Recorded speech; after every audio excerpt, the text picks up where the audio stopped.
Regardless of what cars end up disappointing us or pleasantly surprising us, one thing is usually fairly consistent in Gran Turismo, and that is that JDM cars, or just Japanese cars in general, are going to be pretty damn good, and this is another one of those. Of course, you're not going to expect the world from it, but its fans have wanted it, like the Evo 9 and the Evo 8, people were clamouring for more JDM, and although I didn't see as much love for something like this as I certainly would see for an FD2 Civic or a DC5 Integra or even a Prelude, this one does have its fans, for sure. That is a huge understatement. It has some pretty curious visual mods, the bonnet bra for example, which if I recall I think might be the only car in the game to have that modification, and in terms of performance, well, it's already pretty good in terms of being a canvas to work from. Of course at the time it was even better, but even by today's standards 128 horsepower is not bad, and 910 kilos is way lighter than most modern stuff. It's pretty visually compact as well, and you can definitely feel that through corners. The point level is also pretty reasonable, as you would assume at 393, a little bit higher than you might expect, being close to 400, but I wouldn't say that feels ridiculous in the case of this car. And of course, I have a bone to pick with the used car dealer in Gran Turismo 7 because all JDM is crazy overinflated, and I think it's part of the reason why I'm not really a huge fan, to be honest, after seeing how Gran Turismo 7 uses this. I'm really not a fan of having real-world prices mirrored in a game, because although initially it seems like a cool idea, it fundamentally changes what cars should be worth just based on real-world nostalgia, and it makes what was a good car seem like an incredible one, an unbeatable one almost, and you end up to the point where a car becomes a meme, like a Supra. In the case of this one, well, it used to be what, like probably 4 or 5 grand in the used dealer, now it's 60 grand, and somehow that feels reasonable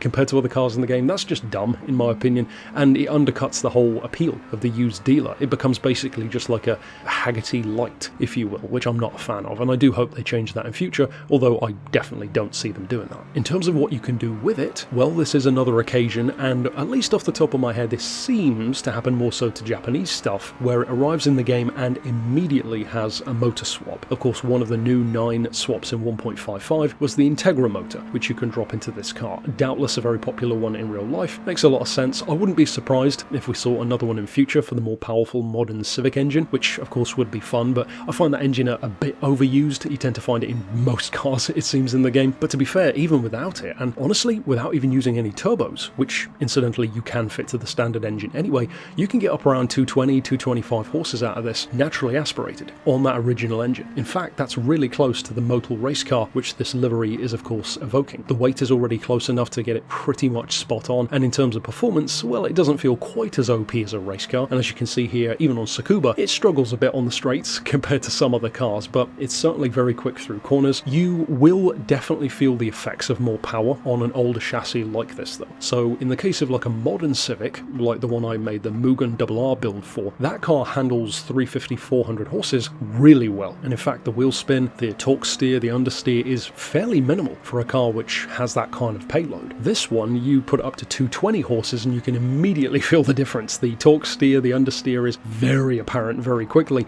and it is funny to see how that is mirrored into the game, because that is how it should feel. It's an older car, it doesn't have those advantages. Even fitting race parts, you're still working with what you had to begin with, so it doesn't have all of those computerized aids, GTR style, to help out the car. So I like that, it feels authentic. It's quick, but it doesn't feel completely ridiculous. This is, aside from that, one of those cars where I don't think there's too much else to say, because it doesn't do anything that's going to necessarily shock you. It's exactly what you'd expect from the car. It is another JDM fan favourite, which I'm sure many of you are really happy to see, and on a technicality, we've had a few occasions where this has happened in GT7, they've kind of brought a car back, but also kind of not. So it's very similar to one which we used to have, but it's not quite the same year, not quite the same spec, so technically a new vehicle. I would assume that the reason for that is probably just finding a vehicle to map it into the game was probably easier to find, maybe the 87 instead of, what was it, the 83 I think we had before, something like that. I would assume that that was probably the main reason there, and even as a non-Civic fan, it is a lot of fun to drive. Now of course the fans will probably move on to the other very notable lack